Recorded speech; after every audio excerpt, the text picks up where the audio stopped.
All right, just gonna give another couple seconds for people to pop in, and then we'll get going.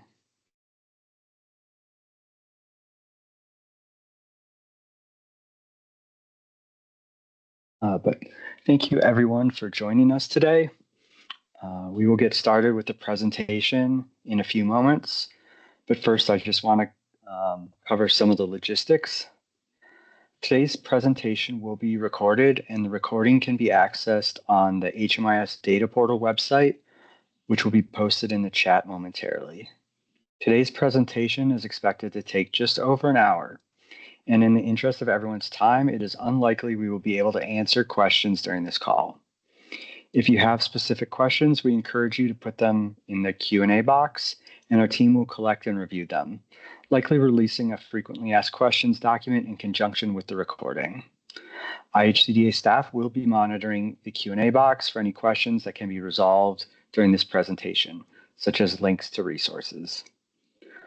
Lastly, if you are able to access the chat, please let us know what county, city, organization you are from, as we know today's information is relevant to the entire balance of state.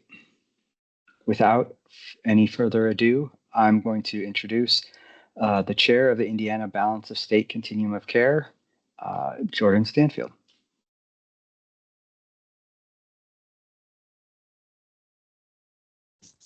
Good afternoon, all. Welcome to this presentation. We're going to jump right in as folks are putting stuff in the chat.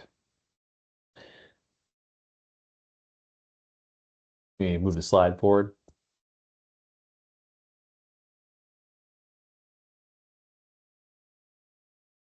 As Brennan said, my name is Jordan Stanfield. I have the privilege of serving as my second year of the chair of the Indiana Balance of State Continuum of Care. And I also am the Chief Housing Officer at CoAction up in Northwest Indiana.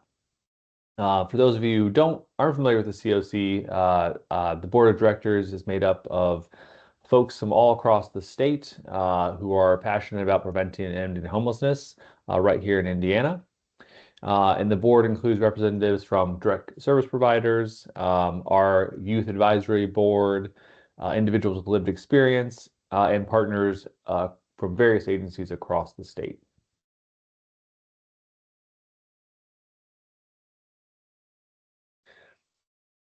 As another reminder, hopefully, the Indiana Balance of State Continuum of Care, our mission is to empower communities to end homelessness in Indiana.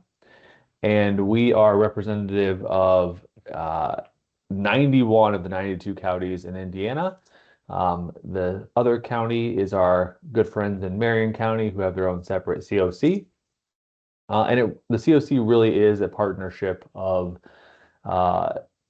towns, cities, other local government, social service agencies, staff, and volunteers that make up the efforts of the Balance of State Continuum of Care.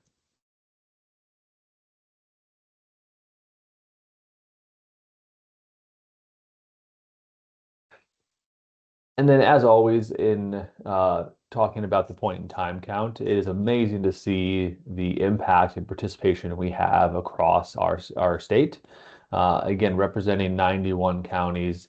A shout out to our PIT coordinators. So those folks who take time and leadership over the coordination of the point in time count efforts across the state.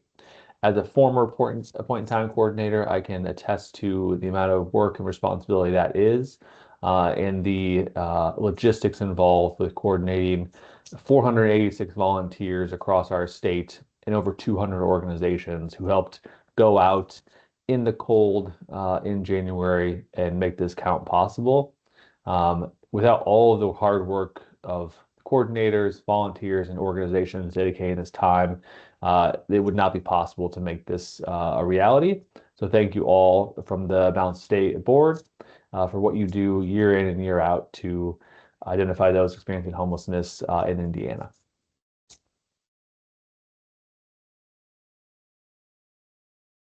And next up, share a brief message from our friends at the IHCDA HMIS team who are presenting today's material in our State of Homelessness address. You'll primarily hear today from our speakers, David Boltz and Abigail Kornberger. And they, of course, are led by their fearless leader, Brendan Devitt, who you heard from at the beginning of the presentation. The team's rounded out by Daniela Jordan Gonzalez and Alyssa Dalton. And it's been a great team to work with over the years on the HMIS team at IHCDA. And they want to acknowledge that all the work they do and for this presentation wouldn't be possible without the hundreds of partners across the state working with HMIS on a daily basis. Um, they are looking at the culmination of data entered by each of us. And it's really important to take this data that we enter and put it out there that you're going to see here in just a bit to understand the system of homelessness in Indiana. So thank you.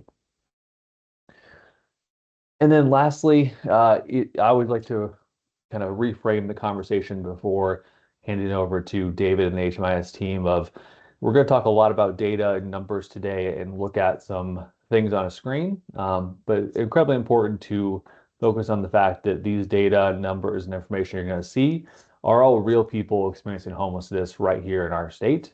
And so it's important to keep that in front of mind when we are talking through this, whether the numbers go up or down. I'm not sure which one it is at this point and looking forward to see what that is. There are still numerous hundreds and hundreds of people across our great state who are without shelter day in and day out. And it's important to keep that at our forefront when we talk about data and numbers and talk about how this affects our overall system in response to homelessness. So with that, I'm going to hand it over to David, I believe, who's going to jump right in and start sharing some data and conversation with us all.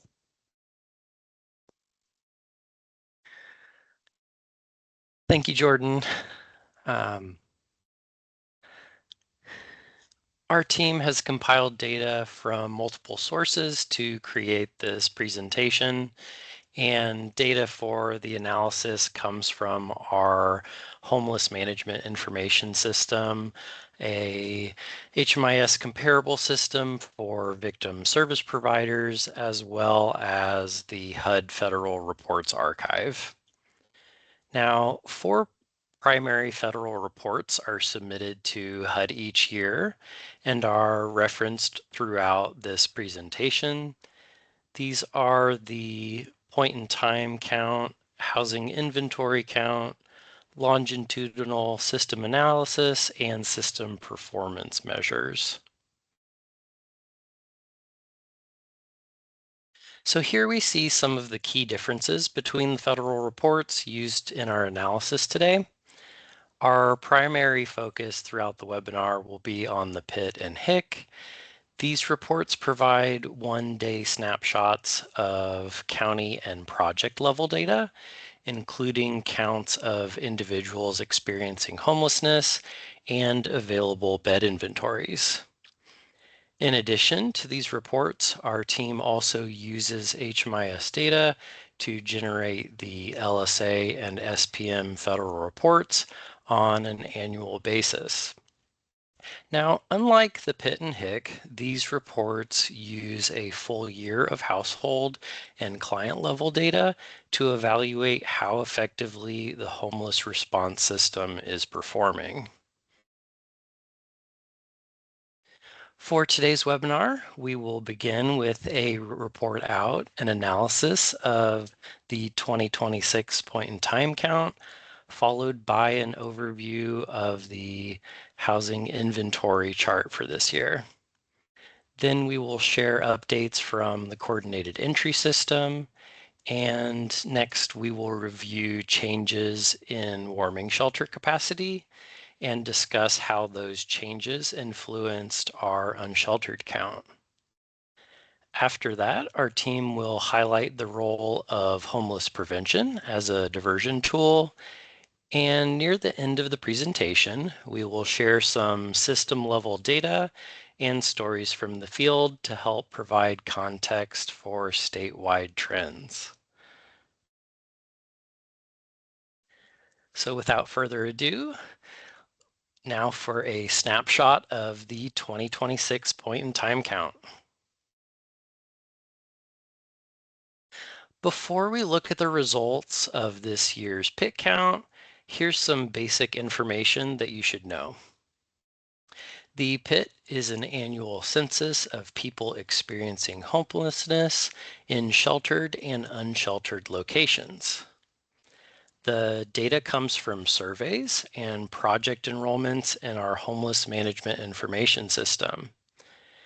The count is also a HUD requirement for all continuums of care, and the data collected is included in the annual homeless assessment report submitted to Congress to help inform policy and funding decisions. The point-in-time count is a snapshot of homelessness conducted during the last 10 days in January each year, and our count includes 91 of the 92 counties in Indiana, covering everything except for Marion. This year's PIT had about the same number of volunteers as last year, with 486 people recorded as participating. And in total, there were 202 partner agencies that assisted with the count, which is almost 100 more than recorded last year. When determining if an individual is experiencing homelessness, we follow the definition of homelessness established by HUD. The point-in-time count does not include individuals or families who are unstably housed, including those that may be couch surfing or self-paying to stay in a hotel or motel. Individuals who spent the night in an institutional setting, such as a hospital or jail, are also not included in the count. Based on where someone sleeps on the night of the PIT, they are categorized as either sheltered or unsheltered. Now, sheltered individuals are those staying in emergency shelters, transitional housing, or veteran safe haven projects. And unsheltered locations include parks, abandoned buildings, encampments, and other places not meant for human habitation.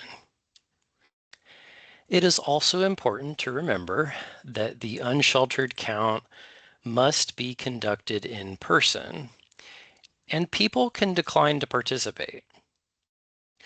Despite the best efforts of everyone involved in the count, we know some individuals experiencing homelessness in Indiana remain uncounted. As a result, as we present PIT data, we are careful to say that these are the numbers counted, and we do so to acknowledge that the PIT is an imperfect report and there are Hoosiers experiencing homelessness who will not be reflected in the final numbers. Each year, we work to involve every balance of state-county in the PIT count. We are proud to say that 85 counties participated in this year's count, and these counties represent 97.7% of the total population of our CoC. Since last year, 14 people were counted in newly participating counties. While every person counted is crucial for understanding homelessness in Indiana, the expanded geographic coverage did not significantly impact the overall total count between 2025 and 2026. Counties listed as participating no count are those where volunteers or partner agencies attempted to locate and survey individuals experiencing homelessness, but did not find anyone meeting HUD's definition. Now, this does not mean there were no people experiencing homelessness in those areas, or that housing instability isn't a real problem in these counties. If anyone is joining this presentation today, that is either from a no count or non-participating county, we would love to hear from you. At the end of the presentation, we will share information on how you can get involved in future pit counts to help ensure your unhoused neighbors are also included.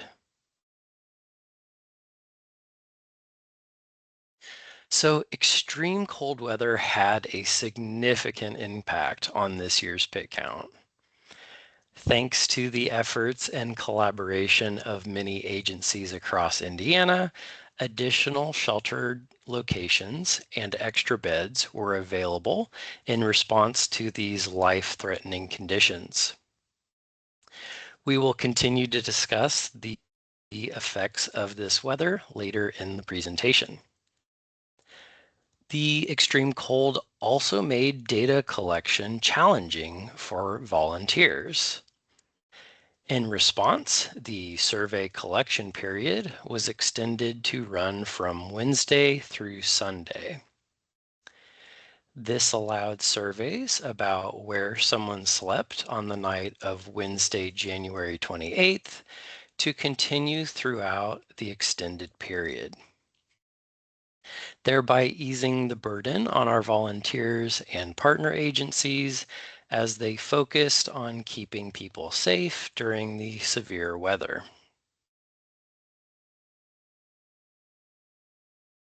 This year, our network counted 5,192 people experiencing homelessness. Of those counted, 4,322 people spent the night in a sheltered location, and 870 individuals stayed in unsheltered locations.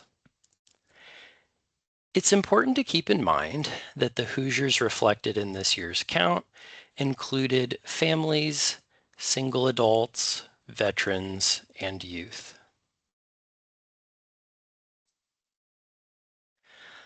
Of the Hoosiers that reported experiencing homelessness across the balance of state, more than a third of them were counted in just 3 counties.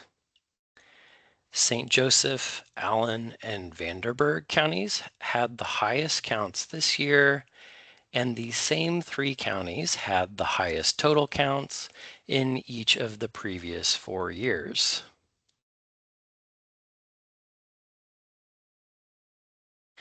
For our analysis, we used Purdue University's Index of Relative Rurality to define rural, urban, and rural mixed counties. While the largest portion of Hoosiers experiencing homelessness were counted in urban areas, unhoused individuals were found across both rural and rural mixed counties as well. Unhoused individuals were counted in half of the state's rural counties, making up just over 3% of the total pit count. Additionally, just over 20% of all individuals counted were in Indiana's rural mixed counties.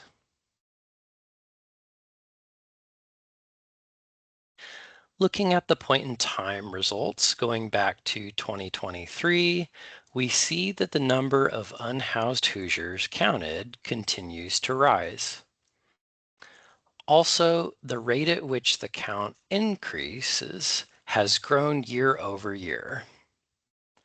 Since 2025, the count increased nearly 7%.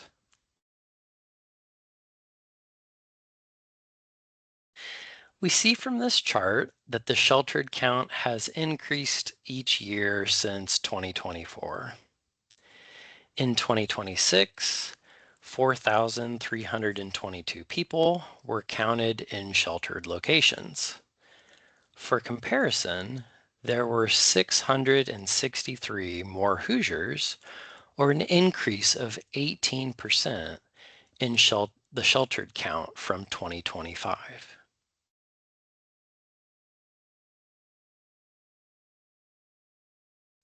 The decrease of 331 unsheltered individuals aligns closely with the 323 additional seasonal beds reported on the night of the count.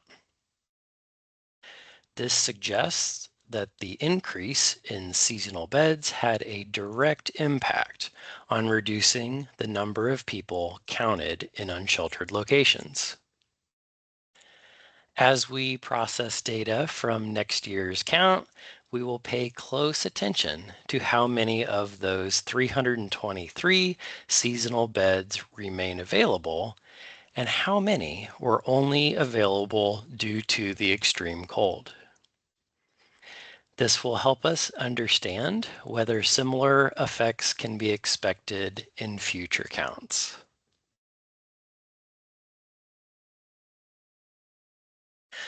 Last year, Lake County had the largest number of unsheltered people counted with 167 individuals. While their unsheltered count was lower this year, their shelter data provides some context. This year, Lake County added 70 new shelter beds, including 22 beds from 3 newly added warming shelters. Delaware County had the highest recorded number of unsheltered individuals this year, with 82 people counted.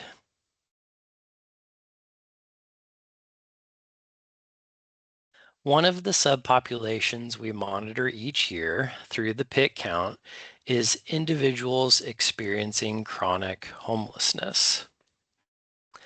HUD defines chronic homelessness as a situation where an individual with a disability is living in a place not meant for human habitation, a safe haven, or an emergency shelter, and they have been homeless for at least 12 months, either consecutively or across 4 or more separate episodes in the last 3 years.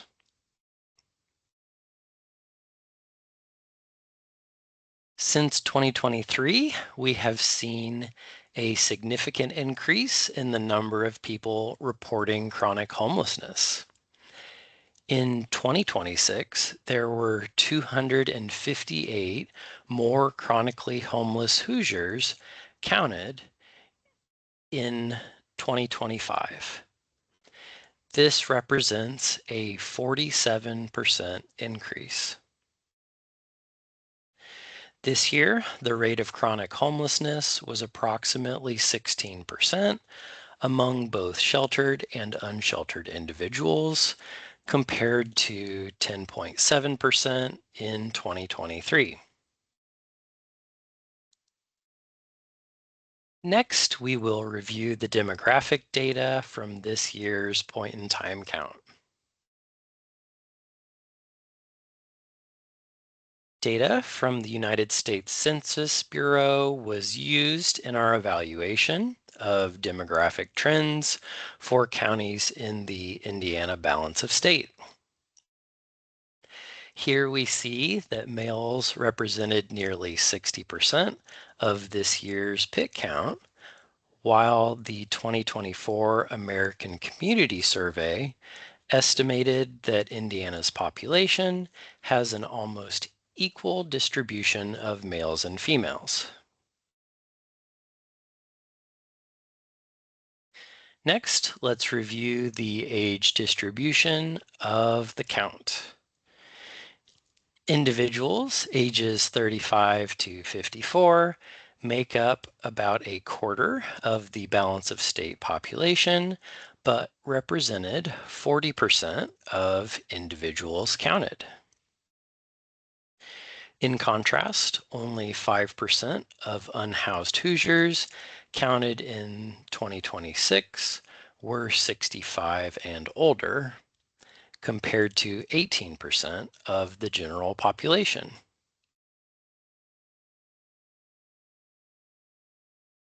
Now let's turn our attention to families. Households with both children and adults had an average of 3.2 people. People in households with children represented nearly 25% of everyone counted.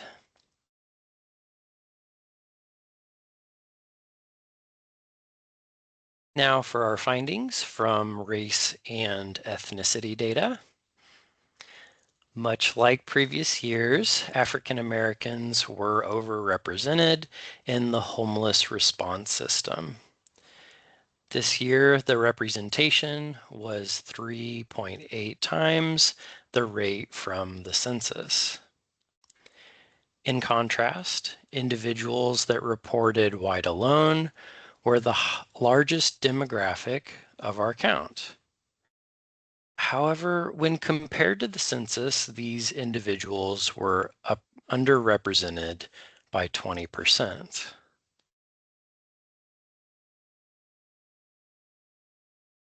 From 2023 to 2025, we saw veteran homelessness decrease each year. In 2026, however, this trend reversed, and the total number of unhoused veterans counted increased. Despite this recent increase, though, there was still a 15.5% overall decrease in veterans counted since 2023.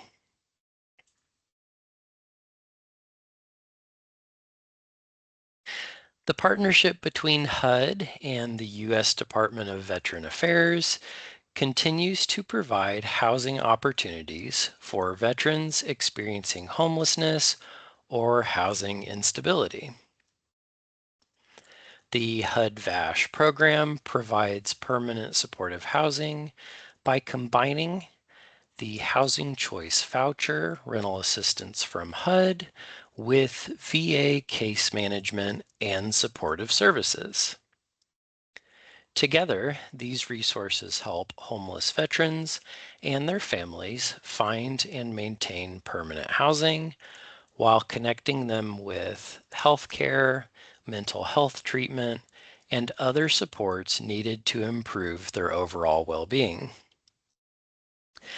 Much like HMIS, the VA operates its own data system, the Homeless Operations Management and Evaluation System, or HOMES for short.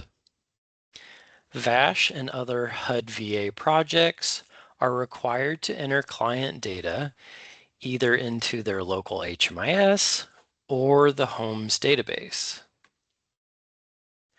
As HMIS lead, IHCDA helps facilitate the secure exchange of data between these systems, ensuring both contain complete, accurate records of the housing assistance and services provided to unhoused veterans.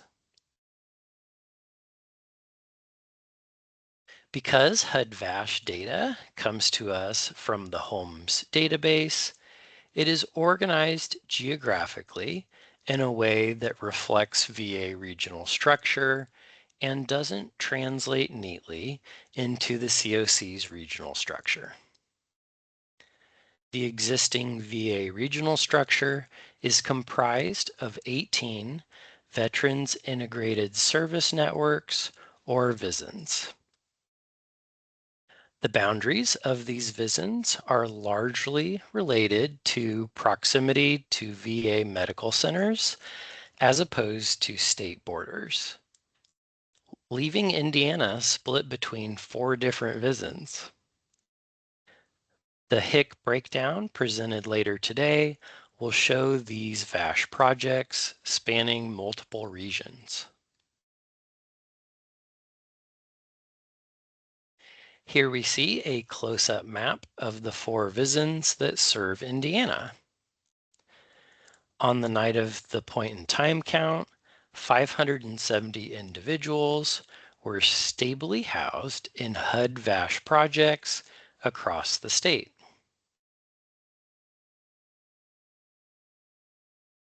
Now that we have reviewed the results of the PIT, here are some key takeaways.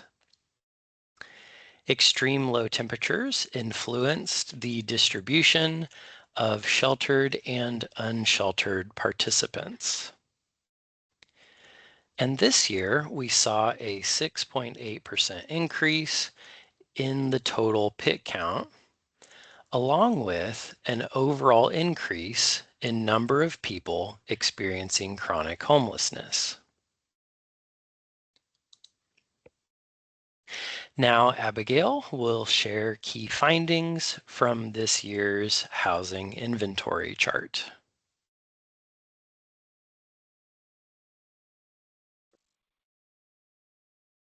Thank you, David. Before we continue, I want to remind us again that the data we present throughout the rest of this presentation presents and represents real Hoosiers experiencing homelessness in our communities. To discuss this year's housing inventory charts results, it is important that we establish some foundation around what the HIC is. The housing inventory count takes place on the same night as the pit. The housing inventory count produces the housing inventory chart, and this report is submitted to HUD with the pit simultaneously. Now, this count aims to gather a snapshot of how many beds a project provides for people currently or formerly experiencing homelessness, how many are being utilized, and how many beds are available on this night across project types. The HIC is made up of projects that serve individuals who are literally homeless and or fleeing or attempting to flee domestic violence. In this year's results, we will be looking at emergency shelter, transitional housing, safe haven, rapid rehousing, permanent supportive housing, and other permanent housing project data. Lastly, for today's presentation, the data from our safe haven projects will be grouped with emergency shelter projects, and other permanent housing projects will be grouped with permanent supportive housing. Both project types make up a very small percentage of our overall beds, so we're combined with the project type that is most similar to them.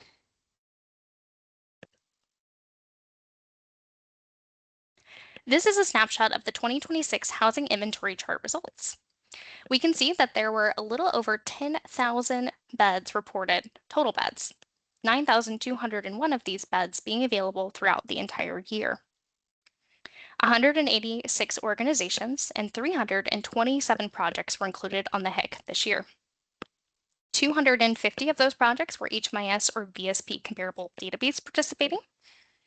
77 projects being those not currently participating in either environment, but were identified as serving individuals experiencing homelessness in your communities and participated in the 2026 count. The total shelter count for ES and TH projects was 4,322 people. And we saw an 86% year-round bed utilization rate among emergency shelter and transitional housing projects across the CoC on this night.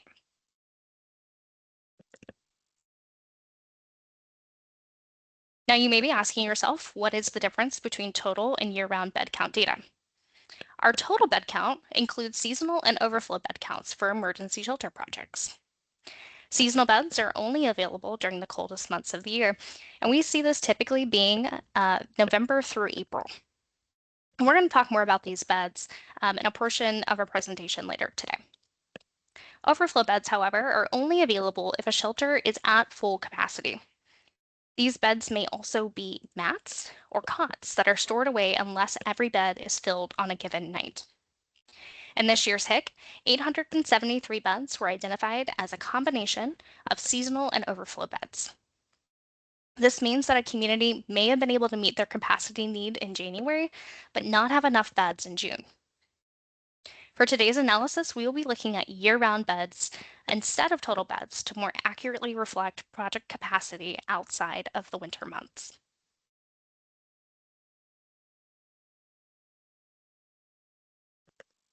On the night of the count, 49 counties in our CoC reported having year-round beds for people currently or formerly experiencing homelessness. There are 91 total counties that make up our CoC, and that's excluding Marion County. As we saw earlier, 85 of these counties counted Hoosiers on the night of the pit count. As you will notice in the remaining bubble maps in this portion of the presentation, a circle size is relative to the count of beds, projects, or people counted in that county. So as we move forward in the presentation, a larger bubble will indicate a larger amount of data in each county.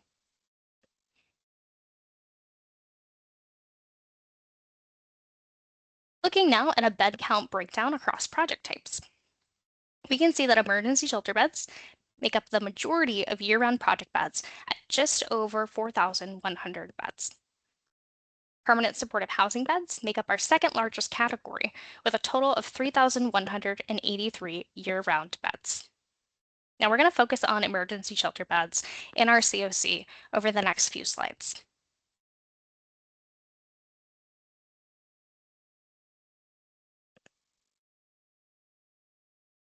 In this map, we can see the distribution of year-round emergency shelter beds across the CoC on the night of the count. 43 counties reported having emergency shelter beds to meet the immediate shelter needs of their communities. We see that the greatest concentration of these beds are reported in Vanderburgh, Allen, and St. Joseph counties.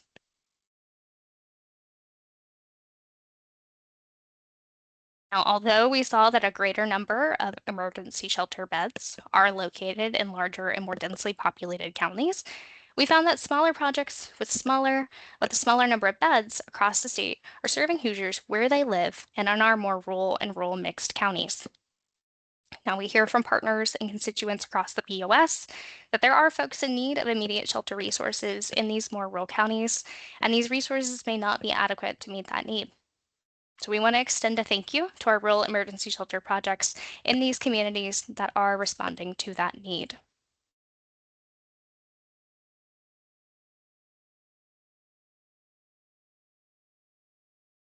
Now taking a look at the regional level, 4 IHCDA regions reported that their emergency shelter projects were full or over capacity on the night of the count.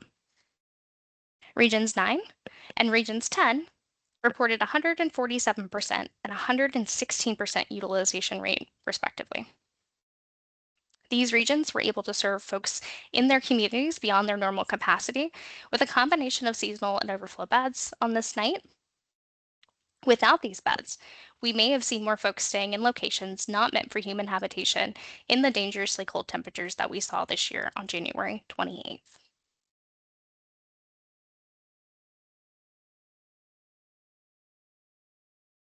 We looked at the overall unsheltered count earlier in the presentation, but I now want to focus on what household types made up the 2026 PIT unsheltered count. With this breakdown, we will look to see if there were enough and/or enough of the right type of beds for the folks that were staying in unsheltered locations on this night. We know that there were at least 797 people in adult-only households and 38 people in adult and child households staying in unsheltered locations on the night of the count. In the map on the right side, we can see the distribution of people staying in unsheltered locations per county that make up the 4 household types in the pie charts.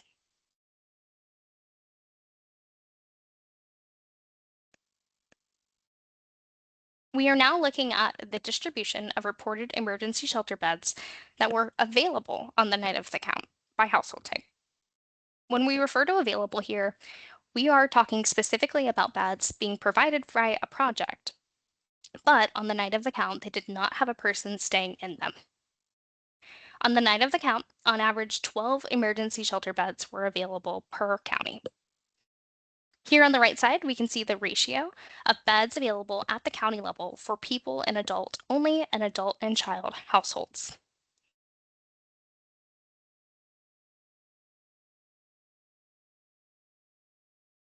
If each bed in a county would have been filled with a person of the corresponding household type staying in an unsheltered location, this map on the right side of the slide would have been our adjusted unsheltered count on the night of the count. Now we see that in some communities, there were empty beds of the corresponding household type for people staying in unsheltered locations.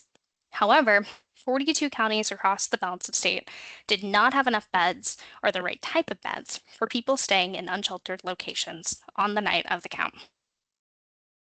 Overall, if every available emergency shelter bed was filled with a member of the corresponding household type, the adjusted unsheltered count would have been around 590 people.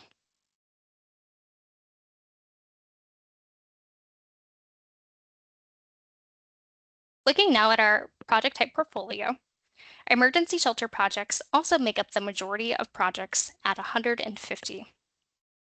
This tells us that the majority of our projects and beds across the balance of state are for serving people with immediate shelter needs.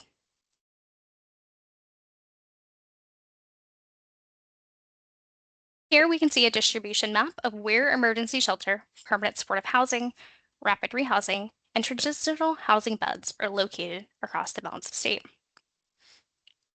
For counties that reported more than one project type, we can see the share that each project type makes in the total project portfolio in that county. The greatest variety of projects are found in larger, more rural counties such as Vanderburgh, Monroe, Vigo, Tippecanoe, Allen, St. Joseph, and Lake counties.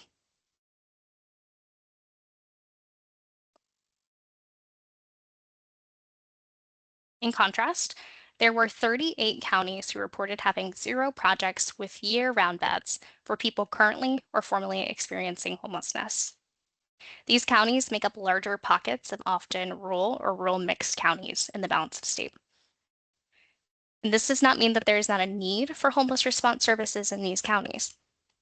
In reality, we hear from service provider partners in urban counties that border these pockets of resource deserts that they see folks who must travel for assistance.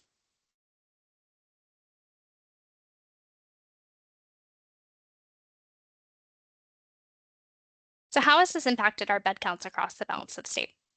Well, there has been an increase in the total bed counts reported in 2026. Although this can largely be contributed to the influx of seasonal beds reported for the 2026 winter season. From 2025 to 2026, there was a slight decrease in the number of year-round beds from 9,355 to 9,201 beds.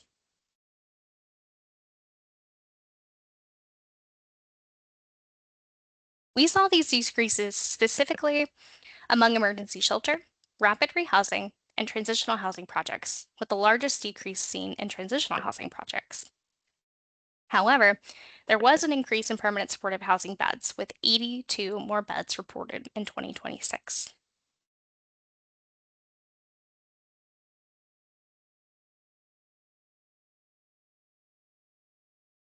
Some of the most significant decreases were reported in these 3 IHCDA regions. Regions 1 and 4 saw the sharpest decreases, with 258 beds and 233 fewer beds reported respectively.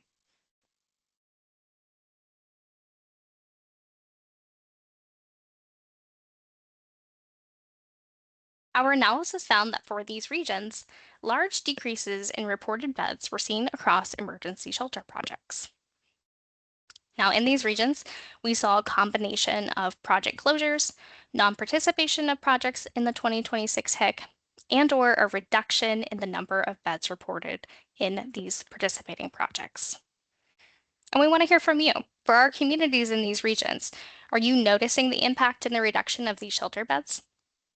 Is this snapshot on the night of the count an accurate representation of the number of year-round beds that you see in your region for shelter?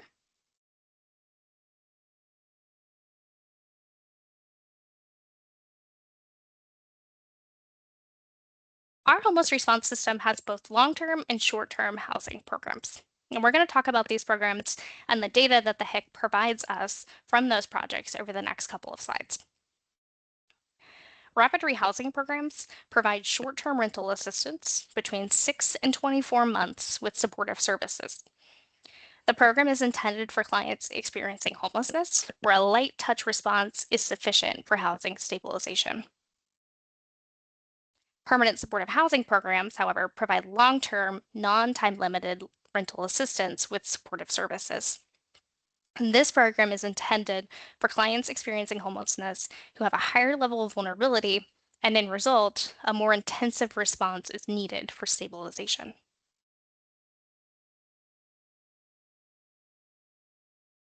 Now, before we shift our attention to the rapid rehousing and permanent supportive housing project data reported in this year's HIC, it is important that we discuss the changes that we anticipate in the upcoming funding cycle to have on our CoC-funded projects.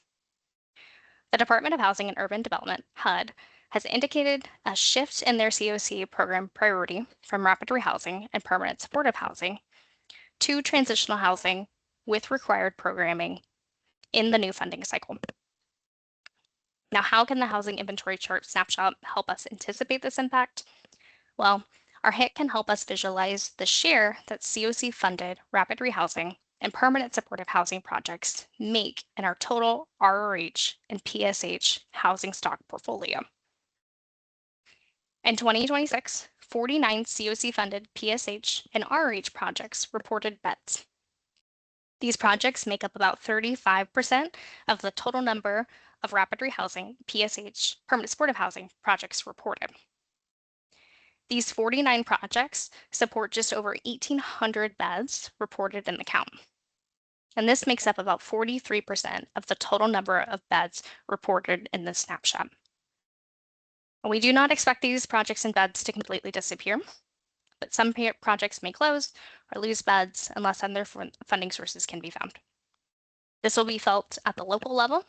This will impact our overall number of rapid rehousing and permanent supportive housing resources in our CoC, and that will be reflected in future housing inventory charts.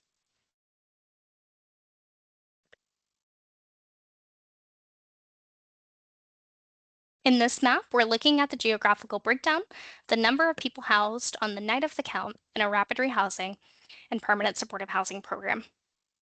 And we see from this night that over 3,600 people were stably housed in these project types.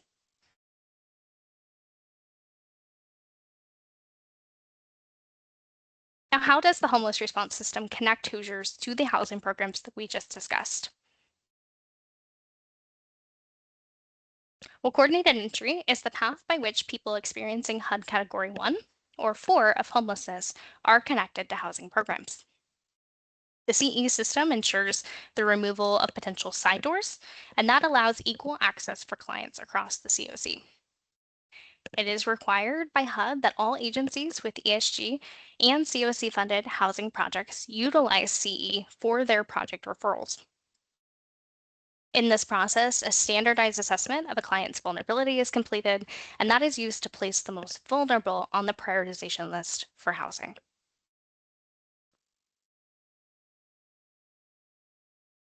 Clients are assessed for their vulnerability across factors such as length of time experiencing homelessness, age, medical and mental health conditions, substance use history, and history of domestic violence. These vulnerabilities factor into an overall prioritization score to ensure that any rapid rehousing or permanent supportive housing opening goes to the individual with the highest need at that time. Now, a higher prioritization score indicates a higher level of vulnerability, and a more intensive response may be needed.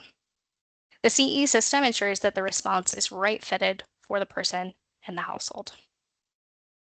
If you're interested in learning more about the CE lead agencies in your region, that information can be found at the link on this slide.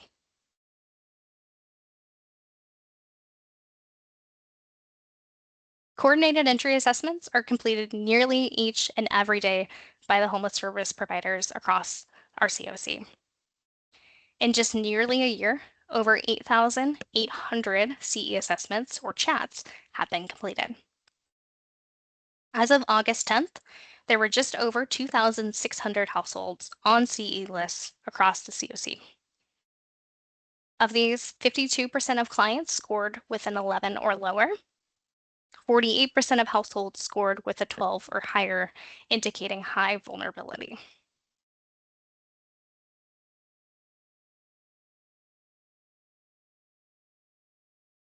Now, beyond the night of the pit, we see incredibly positive client outcomes in these short-term rental assistance programs.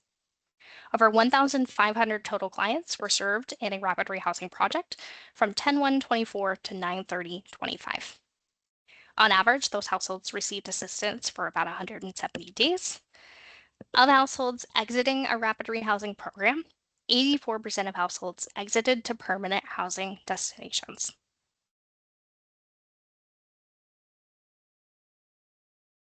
This is an overwhelmingly positive statistic for exits, because when we look at total households exiting the homeless response system, 94% that exit to permanent destinations remain permanently housed at 2 years after that exit.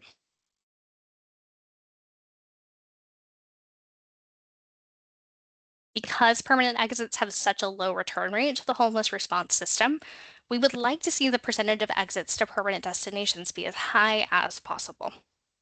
However, when we look at exits, we are seeing that only 25% of all households that exited the homeless response system were recorded as exited to permanent destinations.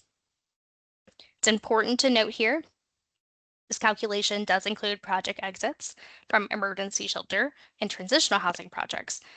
We know that with the nature of those projects, and the population served, it is possible that more folks are exiting to permanent destinations. We just do not always know or have that follow-up.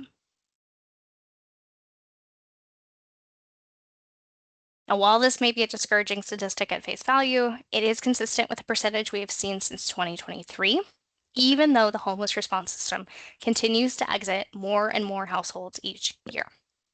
And we'll dig a little bit deeper into these year-long trends in the later section of the presentation.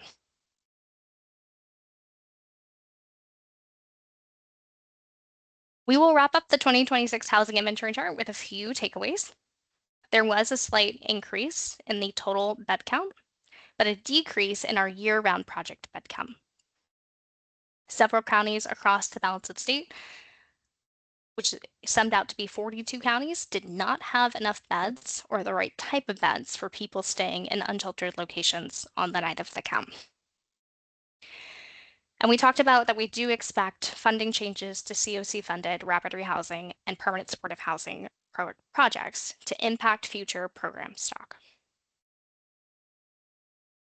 With that, now David will cover the impacts of weather on this year's point-in-time count.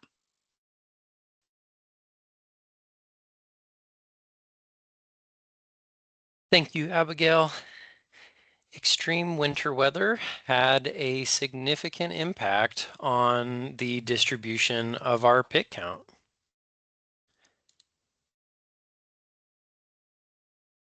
This year brought the most severe weather conditions we've seen in recent years.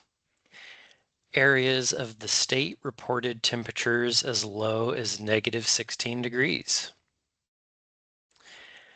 Agencies providing shelter across Indiana stepped up in response, opening additional locations and making more beds available in an effort to save lives and keep as many people out of the cold as possible.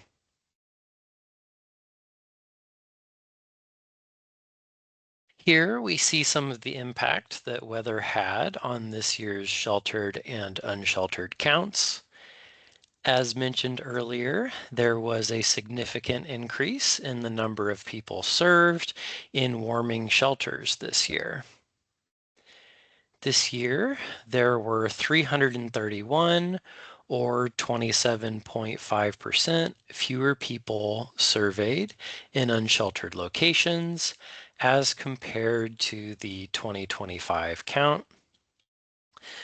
While this was an incredible accomplishment, extreme weather on the night of the count makes it difficult to conclude that this represents a significant decrease in the number of unsheltered individuals. Time will tell if this trend can be maintained into the 2027 pit count, or if this was an outlier due to the dangerously cold conditions of this year's count. This year, the network responded to the extreme weather with 30 total projects reporting seasonal beds. Of these, 16 were newly participating warming shelters with seasonal beds. There were 7 existing HMIS projects with newly reported seasonal beds and 7 projects with beds reported in 2025 and 2026. Now let's take a deeper look at the coverage these projects provided between the 2 years. In 2025, seasonal bed coverage was limited. Beds were reported in only a handful of counties across 9 projects. So let's compare this to the coverage reported this year with the added projects and beds. This year, there was a greater distribution of seasonal beds reported across the BoS with 30 projects across 20 counties. Now, one thing to keep in mind is that seasonal beds may have existed in the past, but they were not open on the night of the count because the weather was not cold enough. For clarity, notice that this map represents the total number of projects in each county with seasonal beds and not the total number of beds that were available.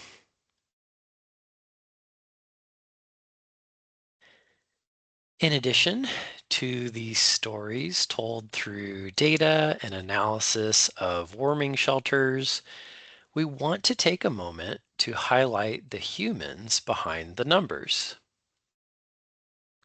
So now I will share some of the work being done by one of our many amazing partners across the balance of state. This year, we wanted to highlight the Bloomington Severe Winter Emergency Shelter. They operate a low barrier seasonal emergency shelter where respect and kindness are core values.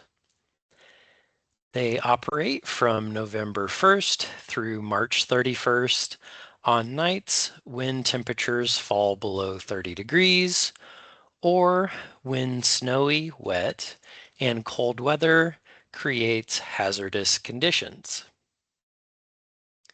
During these nights, unhoused Hoosiers were provided with a warm place to sleep along with snacks and warm drinks.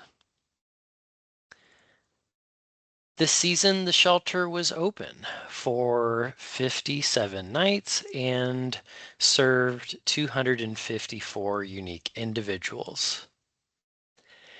In total, the Bloomington Severe Winter Weather Emergency Shelter provided almost 2,000 bed nights.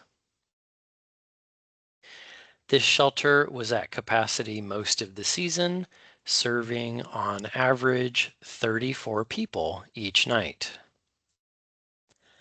The shelter's nightly operations were made possible by the efforts of more than 200 volunteers throughout the season.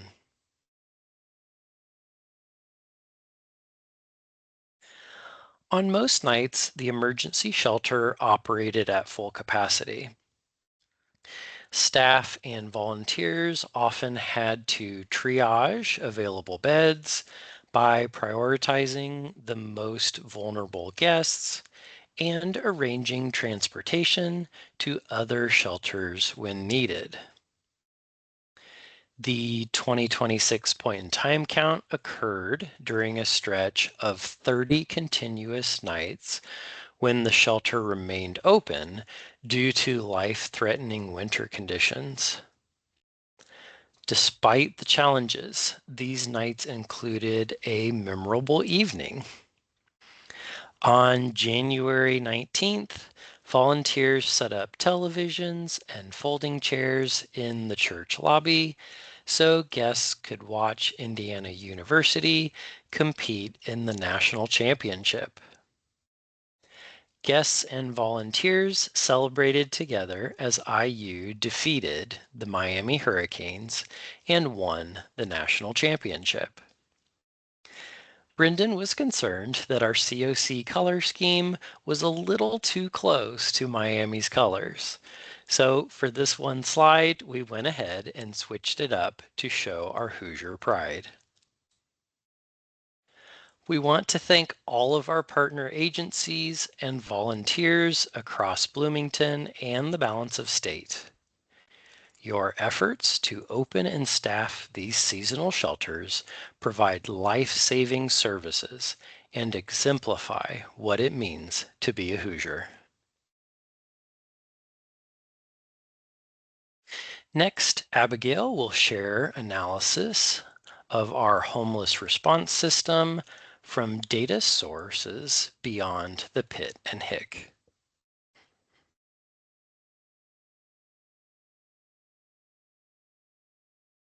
Thank you, David. We are transitioning now to look at data provided to us from our Longitudinal Systems Analysis, or LSA, which includes a year's worth of data from our homeless response system. We will be looking at the report period of 10/1/24 through 9/30/25 in this portion of the presentation. Over 14,300 people were served in the homeless response system in our report period. This number represents just over 11,000 households across the balance of state.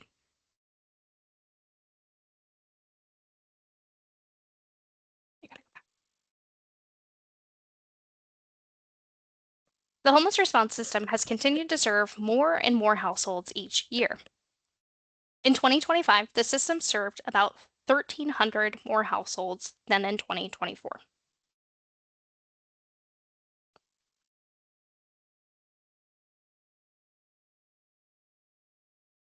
Households served can be broken down into three main groups.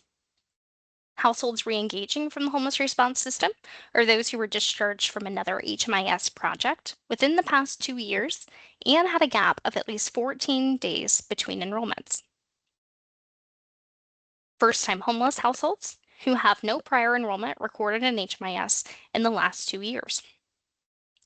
Finally, the LSA categorizes all other situations as being continuously homeless. These are households who were enrolled in an HMIS project or projects, both beginning and ending at the end of the report period, without a gap exceeding 14 days between enrollments.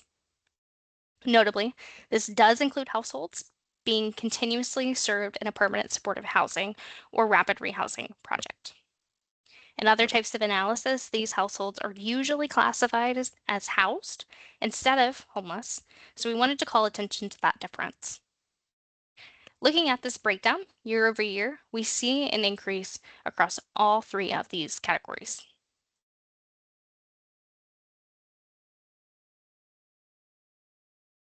Finally, we looked at 2025 data and removed continuously homeless households. This allowed us to focus on just the households entering the homeless response system. We can see that the vast majority were experiencing homelessness for the very first time. 83% of households enrolled in an HMIS project during the reporting period had no prior enrollment in HMIS in the prior 2 years.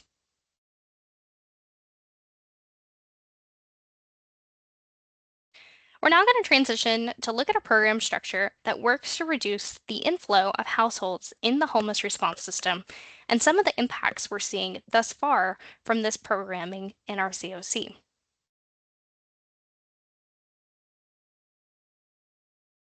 Homeless prevention programs are designed to act proactively instead of reactively to provide short to medium-term financial assistance and services to prevent individuals and families from becoming homeless. These programs aim to serve individuals and families that without the intervention would otherwise become homeless and require a reactive response from the system. Currently, homeless prevention programs in our CoC are primarily supported through the Emergency Solutions Grant, or ESG, or are privately or locally funded. However, we have prepared an initial client outcome analysis from the Temporary Assistance for Needy Families, or TANF program, that sunset in 2025, and we'll look at that in just a few minutes.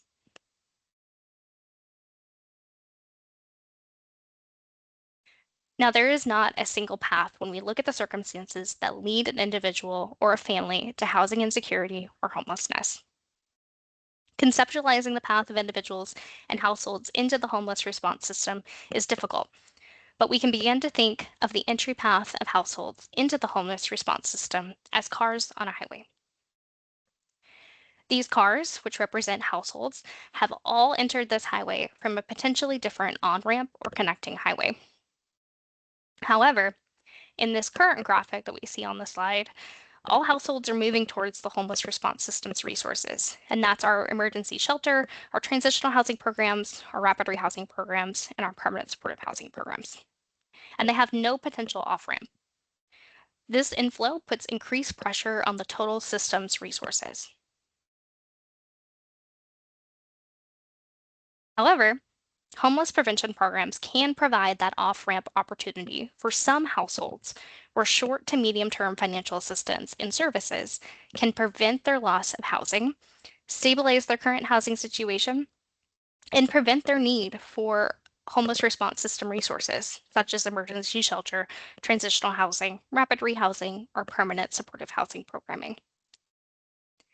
This can prevent households from needing these more intensive assistance and programs that otherwise could have been avoided with an earlier intervention. This prevention or off-ramp can relieve the pressure on the limited homeless response system services. It can be more cost efficient for the response system, and it can reduce the potential trauma that can be experienced by an individual or a family during a period of homelessness.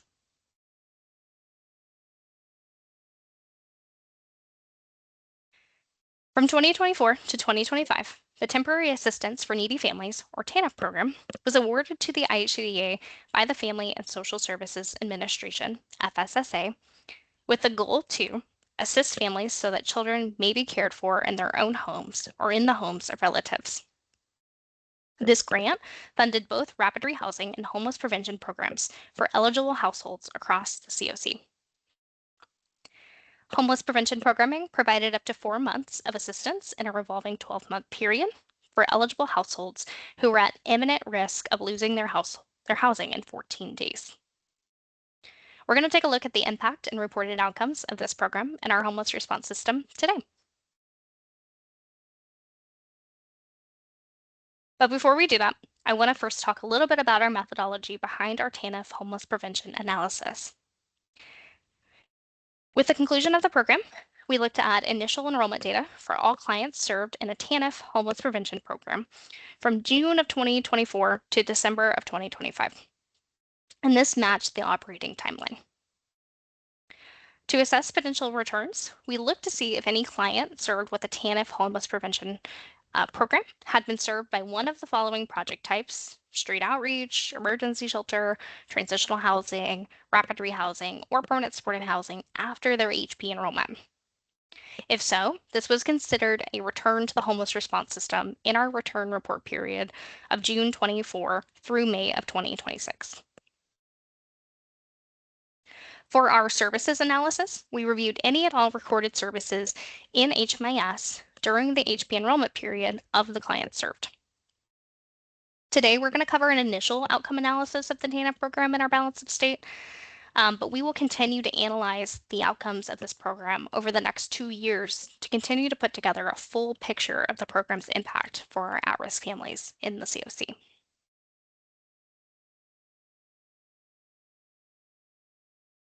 In our analysis, we found that just over 2,800 clients were served in a TANF homeless prevention project in the report period. These clients made up a total of 817 households. Of those clients, 93% have not returned to the BoS homeless response system since their TANF enrollment. This is an incredibly promising retention rate for the program, and it's something we look forward to continuing to evaluate.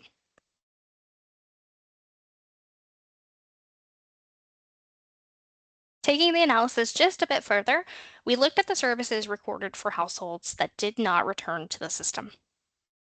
Homeless prevention services were recorded for about 540 households that did not return.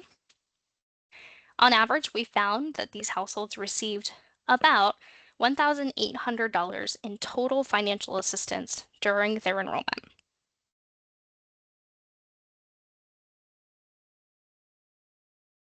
Case management was a core service provided by the TANF projects to households that did not return to the homeless response system.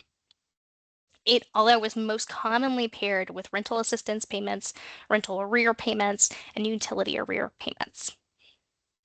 This stresses the importance of providing both financial assistance services and ongoing case management for households that are trying to get back up on their feet and stabilize their housing situation.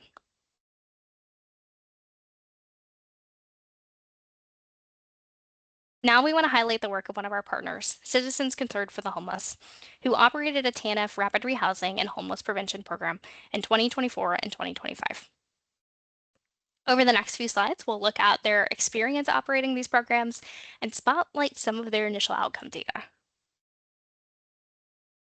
Now, while considering applying for TANF, Jim Musel, the executive director of CCH, described seeing a significant increase in the duration of time families were staying at the CCH Sandcastle Shelter for Homeless Families program.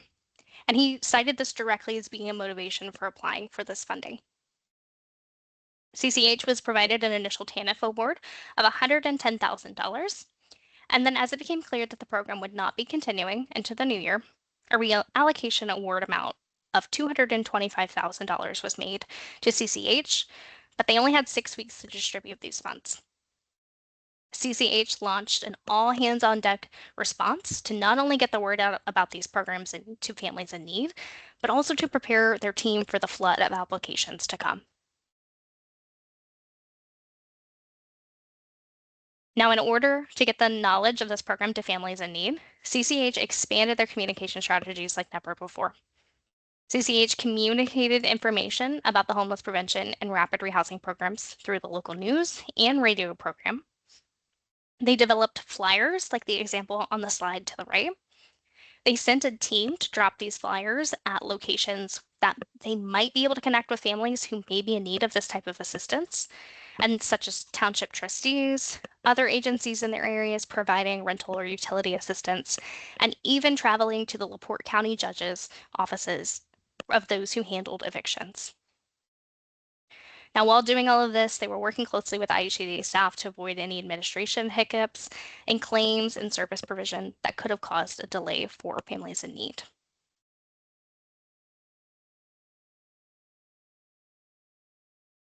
All of these efforts in communication, service provision, application processing brought significant outcome results for the families served by the TANF programs at CCH. They received over $600,000 in applications for funding, showcasing the significant need for support in LaPorte County. In total, over $288,600 was distributed to families in need. Throughout the program, 135 families in imminent risk of homelessness were served. On average, each household received nearly $1,700 in total services. Now, through this work, looking a little bit closely at the homeless prevention program, we saw recorded that 64% of recorded exits were exits to a rental by a client with no ongoing subsidy. We want to thank CCH for providing their experience, their unique communication strategies utilized, and their outcome data for this presentation. And we are incredibly thankful for all of our direct service providers that worked with the TANF program to get this assistance to the families that were in need.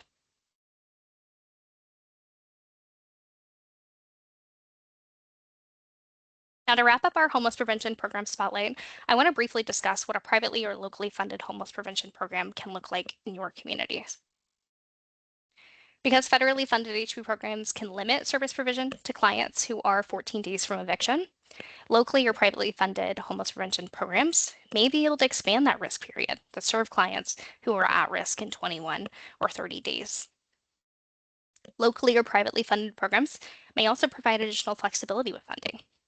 This flexibility may enable providers to assist households with items such as that are preventing or hindering the household from stabilizing, such as a vehicle repair, or even acquiring items that a household member needs to start employment.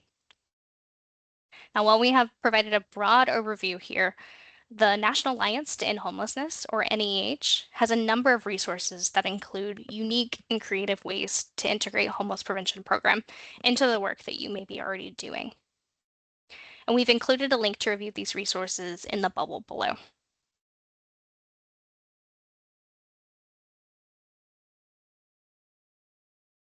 If you are not yet involved or would like to get more involved with the Indiana Balance of State Continuum of Care, here are some ways to engage.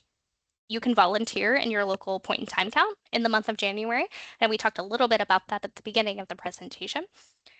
You can direct people to your local regional planning council or attend yourself if you have not yet. You can share this information from today's presentation with your community members. You can connect with local service providers and discuss agency needs. All of the contact information for the leadership in your region can be found at the link on this slide.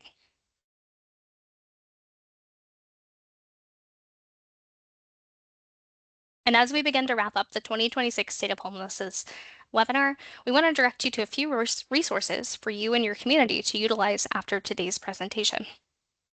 The BoS CoC Regional One-Pagers, which an example is available here on the right side of the slide, will be made available shortly on the HMIS data portal and the IHCDA regional structure page.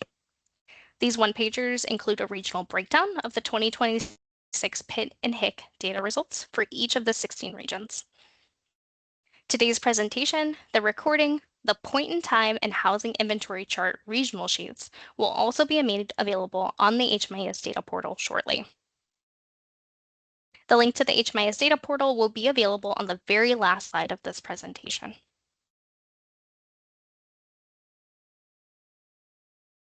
We use several acronyms in today's presentation, so here is a list of those acronyms and what they stand for should you need a reference in the future. And with that, we want to thank you so much for participating in today's webinar. If you have any questions about the presentation or the analysis presented today, please send those questions to the CoC network at ihcda.in.gov inbox, and we will make sure to get those addressed. We hope you have a wonderful rest of your day.